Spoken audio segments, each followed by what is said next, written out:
To allow economic activities to restart in the aftermath of COVID-19 lockdown, several states have relaxed the existing labor laws. Labor falls under the concurrent list of the Constitution, therefore both Parliament and state legislatures can make laws regulating labor.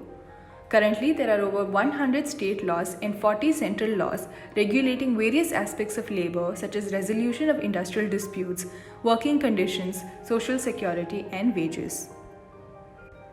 A state may regulate labor by passing its own labor laws or amending the central level labor laws as applicable to the state.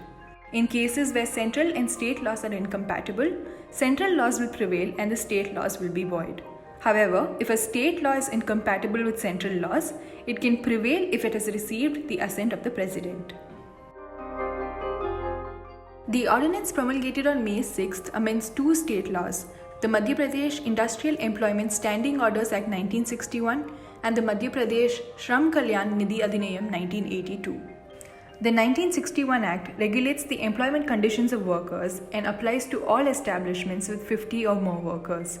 The ordinance increases this threshold to 100 or more workers. Therefore, establishments having workers in the 50 to 100 range will no longer be regulated. The 1982 Act provides for the constitution of a fund that will finance activities related to labor welfare. The ordinance amends the Act to allow the state government to exempt any establishment or class of establishments from the provisions of the Act through a notification.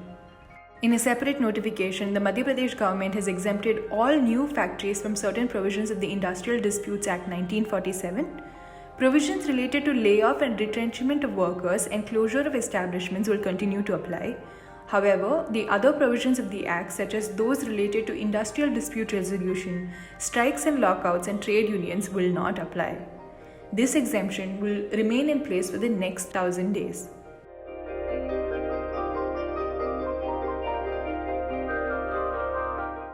According to news reports, the ordinance will exempt all factories and establishments engaged in manufacturing from all labor laws for a period of 3 years, provided that some conditions are met.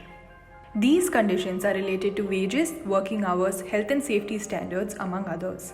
And so the ordinance specifies that workers cannot be paid below minimum wage.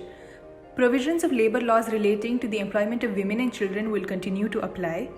Health and safety provisions in the Building and Other Construction Workers Act 1996 and Factories Act 1948 will continue to apply as well.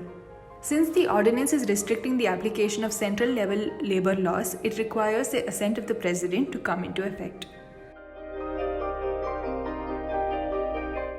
The Factories Act 1948 allows state governments to exempt factories from provisions related to work hours for a period of 3 months if factories are dealing with an exceptional amount of work. Using this provision, the Gujarat, Himachal Pradesh, Rajasthan, Haryana, and Uttarakhand governments have passed notifications to increase maximum weekly work hours from 48 to 72 hours and daily work hours from 9 to 12 hours for certain factories. Uttar Pradesh issued a separate notification increasing the maximum daily work hours from 9 hours to 12. These state governments have noted that an increase in work hours would help address the shortage of workers caused by the lockdown, and longer shifts would ensure fewer workers in factories, allowing for social distancing to be maintained. Over the weekend, the Uttar Pradesh government withdrew its order on the 12 hours a day work shifts in manufacturing units.